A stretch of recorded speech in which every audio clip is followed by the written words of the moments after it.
The explosion rattled the windows of Sarah Miller's suburban home, with enough force to knock a family photo from the mantelpiece. Glass shattered across her hardwood floor as the deafening boom echoed through the cul-de-sac. Seconds later, panicked screams erupted outside. Sarah rushed to her front door, heart hammering against her ribs, to find her neighbors already pouring onto the street in various states of undress, some still in pajamas, others clutching children and pets. The acrid smell of smoke filled the air, though no visible flames could be seen. "Is everyone okay?" Sarah called out, scanning the chaotic scene. "Down the block." Mrs. Peterson was frantically loading her 3 young children into their minivan. "Gas leak explosion on Maple Street," someone shouted back. "They're saying there could be more. Everyone needs to evacuate now." Sarah's phone buzzed with an emergency alert. Immediate evacuation order. Suspected gas line compromises throughout Cedar Ridge County. Proceed to designated emergency shelters. Do not use electrical appliances or vehicles near affected areas. Within minutes, the wail of sirens filled the air as police cars and fire trucks converged on their neighborhood. An officer with a megaphone directed traffic out of the subdivision, while firefighters in full gear sprinted toward homes, pounding on doors of those who hadn't yet emerged. The scene repeated across 12 neighborhoods in 3 adjacent cities. The first wave of what would become the most disruptive infrastructure crisis the state had ever faced. "Everyone move back," shouted Fire Chief Dan Holloway as he established a perimeter. "We have confirmed reports of multiple gas leaks. I need everyone at least 3 blocks away from this location immediately." Mothers clutched children to their chests. Fathers carried elderly parents on their backs. The lucky ones had vehicles and offered rides to those without. But as thousands fled their homes in the pre-dawn darkness, no one yet realized that the real threat wasn't bubbling beneath their streets. It resided in the calculated malice of a woman whose bitterness had finally found its weapon. Just 4 weeks earlier, Midland Utilities had hosted a ceremony that made regional headlines and earned the company widespread praise. CEO Richard Dunham beamed with genuine pride as he stood at a podium in the company's sprawling headquarters, addressing a crowd of employees, journalists, and local politicians. "Today marks a new chapter for Midland Utilities," Dunham announced, his voice carrying across the atrium. "Our Veterans Integration Program has successfully brought on board 12 exceptionally qualified safety inspectors, all of whom have served our country with distinction." The audience applauded as the new hires 8 men and 4 women stood and were recognized.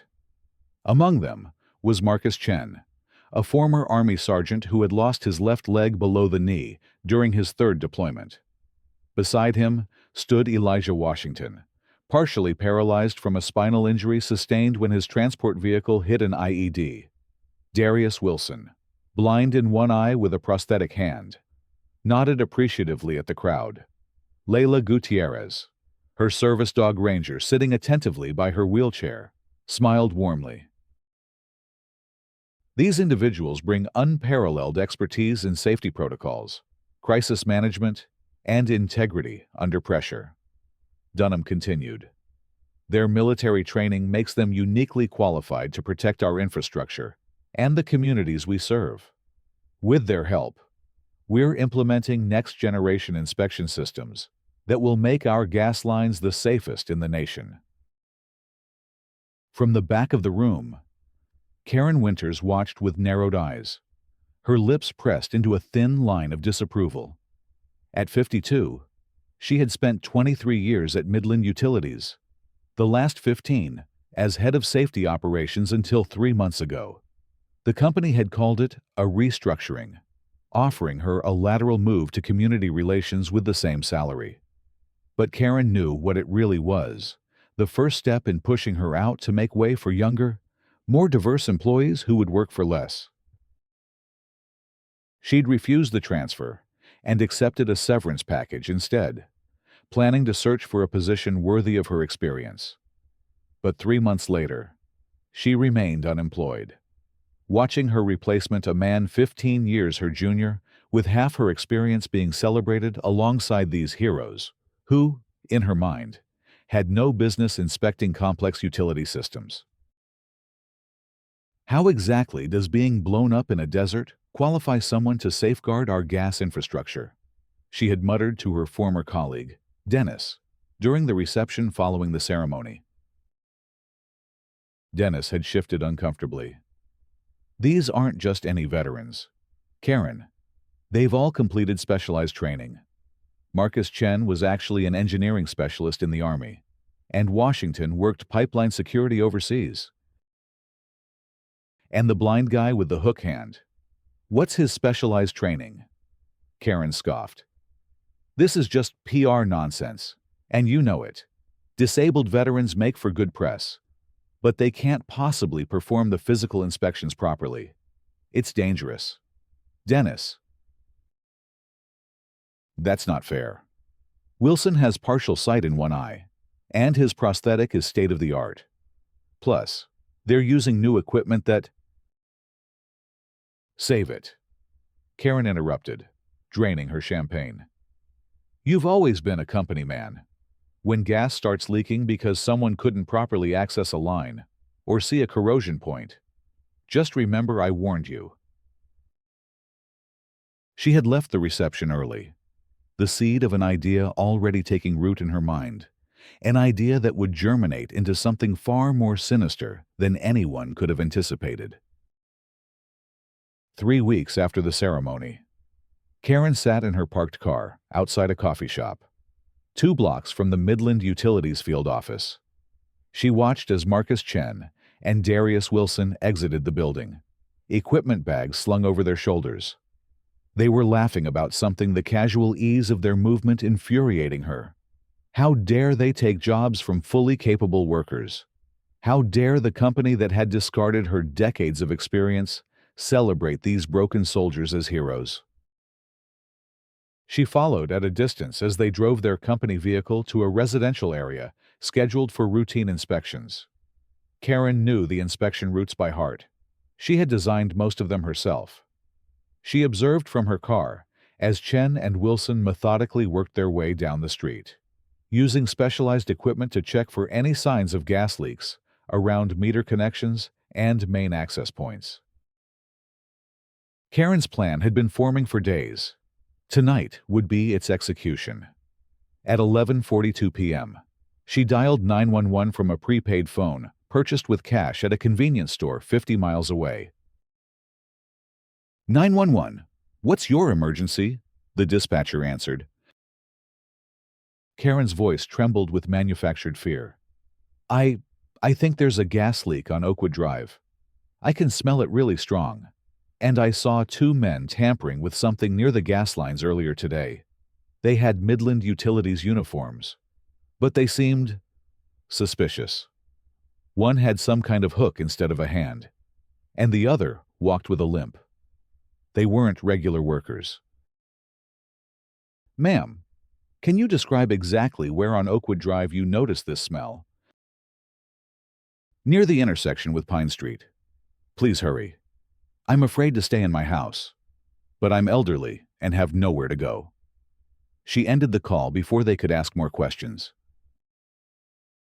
Karen made 5 more similar calls that night, each from different locations, each reporting suspicious activity by disabled men in utility uniforms at different gas inspection points across the county. For verisimilitude, she varied the description slightly, sometimes mentioning a service dog, other times describing a man in a wheelchair, always emphasizing their suspicious behavior around gas infrastructure. By morning, emergency services were responding to the first reports. Initially, they found nothing amiss, no detectable leaks, no signs of tampering. But Karen had anticipated this. Using another burner phone, she called in a report of a strong gas smell near an elementary school. This time, she added a crucial detail: I think I heard one of those disabled workers they recently hired say something about making a statement. Something about if the company wouldn't accommodate them properly, they'd show everyone how dangerous it was to have them working there. The school was evacuated immediately. Parents arrived in panicked droves to collect their children. News vans not far behind. Local stations interrupted regular programming with breaking news alerts about potential gas leaks near a school. Karen's masterstroke came that afternoon. Using the email credentials, she had never surrendered after leaving the company. She sent an internal memo to several mid-level managers. Urgent inspection anomalies, detected in sectors 4, 7, and 9. Please verify safety protocols with all new inspection teams immediately. The managers, already on edge from the morning's emergency response at the school, escalated the concern. One of them, remembering the anonymous 911 calls, mentioning disabled workers, made the connection Karen had carefully crafted. By mid-afternoon, all recently inspected lines were being rechecked, and the new veterans program was under internal scrutiny. That night, just as emergency teams were beginning to doubt the validity of the reported leaks, an actual gas explosion occurred at an abandoned warehouse on the outskirts of Cedar Ridge. No one was injured, but the timing couldn't have been worse or better. From Karen's perspective, she had known about the scheduled demolition for months. It had been on the utility company's coordination calendar. The demolition company had properly notified Midland Utilities to shut off service to the building. But in the chaos of the day, someone had failed to confirm the disconnection was complete. The explosion was captured on a nearby traffic camera. Footage of flames shooting into the night sky played on continuous loop on local news channels. By dawn, the governor had been briefed. What had begun as isolated reports had mushroomed into a full-scale emergency. Schools remained closed. Businesses in high-risk areas were ordered to shut down. Thousands remained in temporary shelters, unsure when they could return home. Midland Utilities CEO Richard Dunham found himself facing a bank of microphones outside company headquarters. We are working closely with emergency services to inspect every inch of our infrastructure. So far, we have found no evidence of systematic failure or tampering. But we're taking every report seriously. The safety of our communities is our absolute priority. A reporter shouted from the crowd, "Is it true that disabled veterans hired through your recent initiative were responsible for inspections in all the affected areas?" Dunham hesitated, visibly caught off guard by the question. "Our Veterans Program employees are just a small percentage of our inspection workforce. We have complete confidence in their abilities and training." "But can you confirm whether they were assigned to the areas now reporting leaks?" the reporter pressed. I don't have that specific information at this time. We're reviewing all inspection records as part of our investigation." His hesitation was enough. By evening, social media was ablaze with speculation about the disabled veterans connection. Hashtags like Sour Midland Disaster and Veteran Sabotage began trending.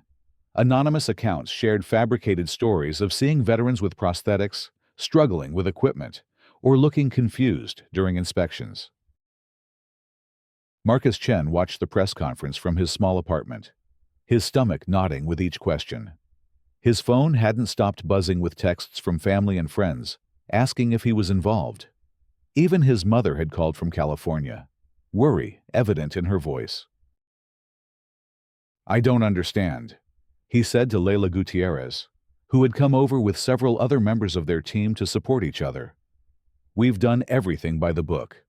Our inspection records are flawless."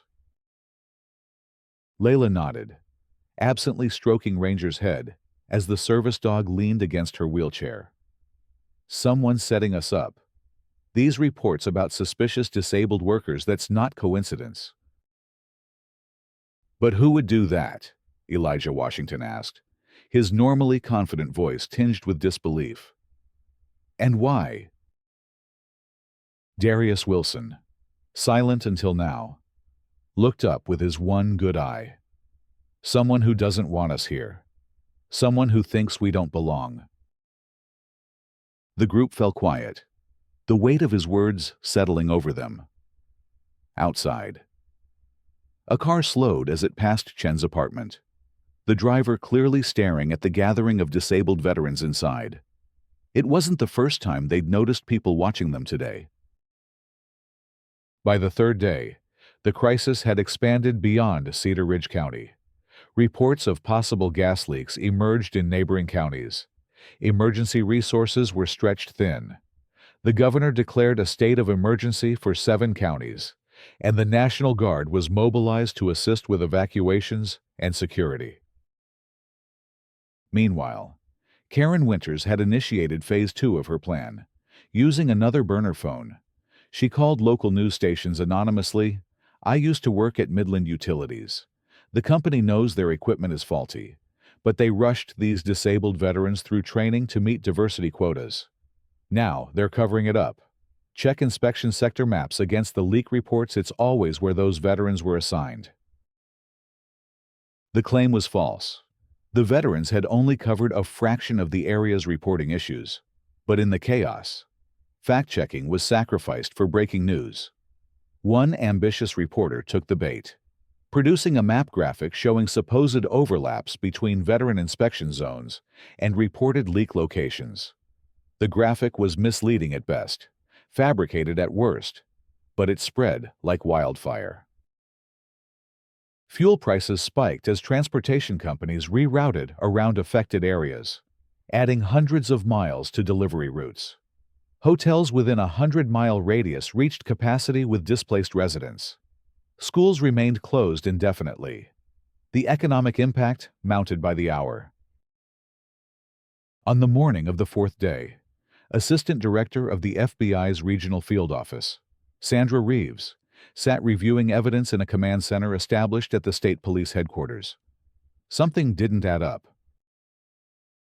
"Show me the actual confirmed leaks again," she requested, pushing aside the map of reported incidents. Her analyst pulled up a much sparser map. Just 3 confirmed incidents. Ma'am. The warehouse explosion, which was due to a scheduled demolition miscommunication. A small leak at this restaurant, which was caused by faulty equipment inside the building, not the supply line. And this minor leak at a construction site where a contractor accidentally struck a marked line. So nothing that points to systematic failure or sabotage, Reeves noted, tapping her pen against the table. Yet we have hundreds of reported leaks and thousands of evacuees. Mass hysteria, possibly, offered State Police Captain Miller. Reeves shook her head. This is too coordinated. The initial reports all mentioned disabled workers specifically, before the media picked up that angle. That's not coincidence. She turned to another analyst. I want all the 911 calls from the first 24 hours analyzed for voice patterns. And get me everything you can on internal communications at Midland Utilities during that period. 6 hours later, Reeves was examining a report with growing interest. The internal email that first raised concerns about Sectors 4, 7, and 9 came from Karen Winters' account. Says here she's a former employee who left 3 months ago. But her access was never revoked, Captain Miller asked incredulously. Apparently not completely. It says her main credentials were disabled, but she had created a secondary administrative account during a systems upgrade last year. That one remained active. Reeves flipped to the next page. And the voice analysis is showing statistical similarities between multiple 911 calls made from different locations, suggesting they may have been made by the same person disguising their voice. Do we have a current location for this Karen Winters? An analyst nodded. Credit card was used at a gas station in Cedar Ridge 2 hours ago. We're pulling security footage now. By nightfall, they had enough for surveillance. By midnight, Enough for a warrant. At 4:17 a.m. on the fifth day of the crisis, FBI agents surrounded Karen Winters's modest ranch home on the outskirts of Cedar Ridge. Karen was awakened by pounding on her door.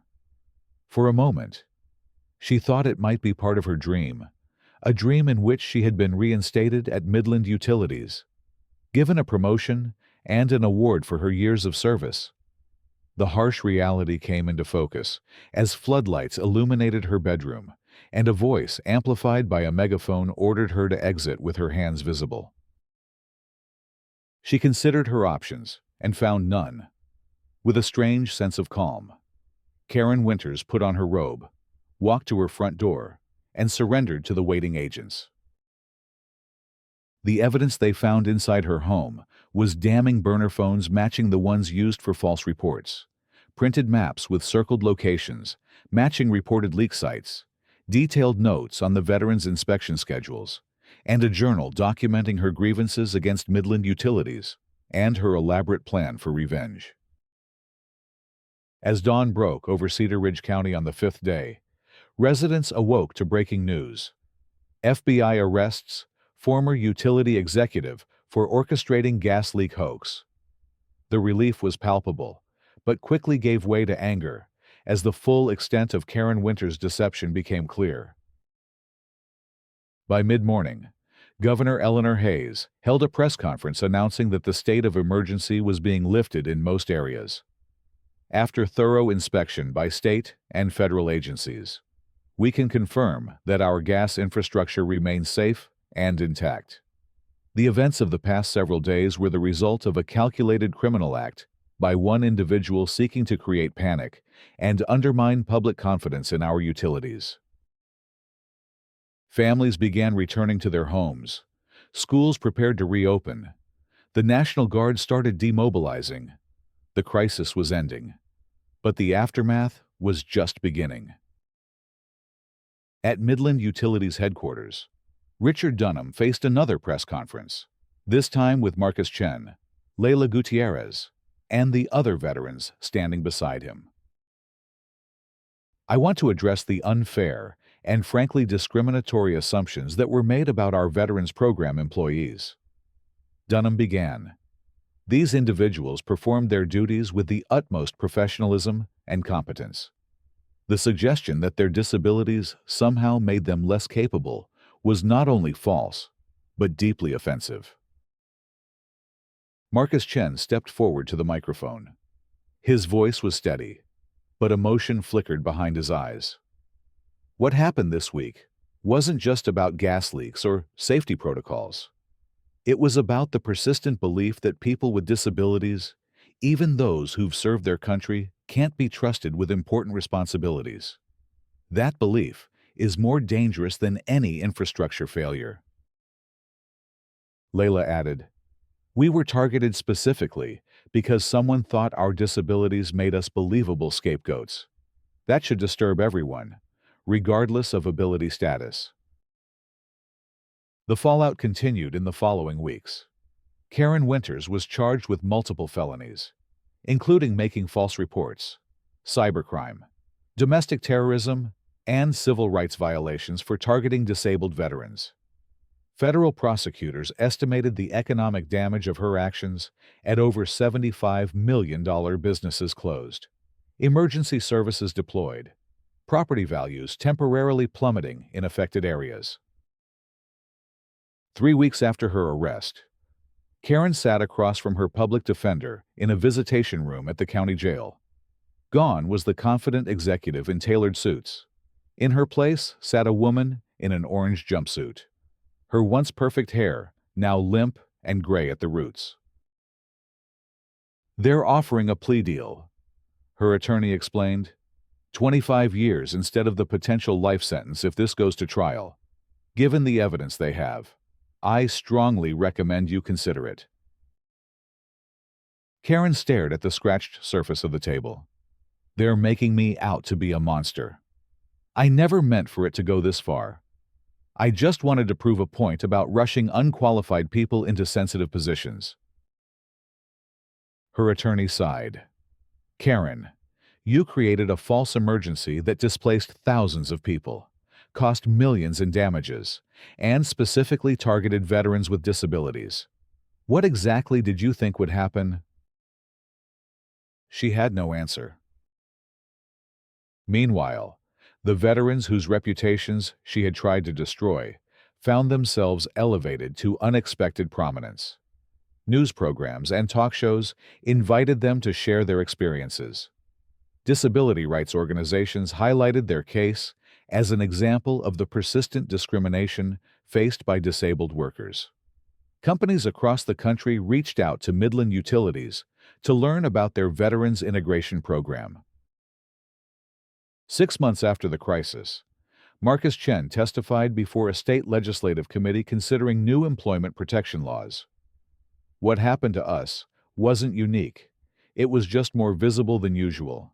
Every day, qualified workers with disabilities are passed over or pushed out because of assumptions about what we can't do, rather than recognition of what we can.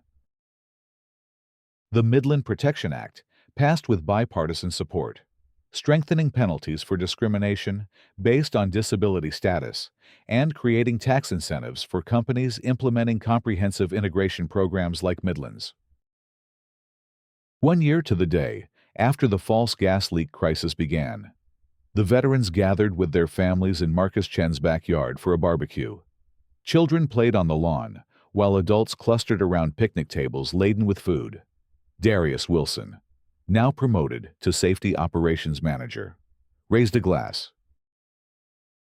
"To surviving our trial by fire," he toasted, his prosthetic hand glinting in the afternoon sun. "And to proving that we belong," added Elijah Washington. Layla Gutierrez smiled as Ranger dozed at her feet. "I got a call from the governor's office yesterday. They want us to consult on the state's emergency response protocols, specifically how to make them more inclusive of people with disabilities." Marcus nodded thoughtfully. "You know what's ironic? If Karen had just accepted change, if she'd seen us as colleagues instead of threats, she might have ended up working alongside us, instead of sitting in a prison cell." "Some people can only see difference as danger," Layla replied softly. "But look at what we've built because we had to fight back." She gestured around the yard, where their team had expanded to include new veterans hired through the now nationally recognized program. Their children played together, their families had formed bonds, and their work had transformed from a job into a mission. "Karen tried to break us apart," Marcus said, "but she ended up being the fracture point that made everything stronger in the end." As evening fell and stars appeared overhead, the veterans and their families remained gathered in the warm glow of patio lights. The crisis that had threatened to destroy them had instead forged something unbreakable, a community bound by shared struggle and triumph. A template for integration that was already spreading across the country, and a powerful reminder that the most dangerous leaks in society weren't found in gas lines, but in the toxic assumptions that divided people from one another. 2 counties away, Karen Winters sat alone in her cell, a half-written appeal letter on the metal desk before her. Through her small window, she could see the same stars, but they offered her no comfort. She had gambled everything on the belief that fear could undo progress, and she had lost. Outside her walls, the world was changing in exactly the ways she had tried to prevent, propelled forward by the very people she had tried to push aside. The pen in her hand felt heavy as she considered her remaining decades of confinement. Perhaps, she thought, watching a satellite track slowly across the night sky, there was still time to understand what she had failed to see, that strength came in many forms, that ability manifested in countless ways, and that the true weakness had lived within her own resistance to change. She pulled her unfinished appeal letter closer and began to write a different kind of statement, not an argument for her innocence, but an acknowledgement of a truth she had only now begun to grasp, that the future belonged to those who could build bridges across differences, not to those who fortified the barriers between them.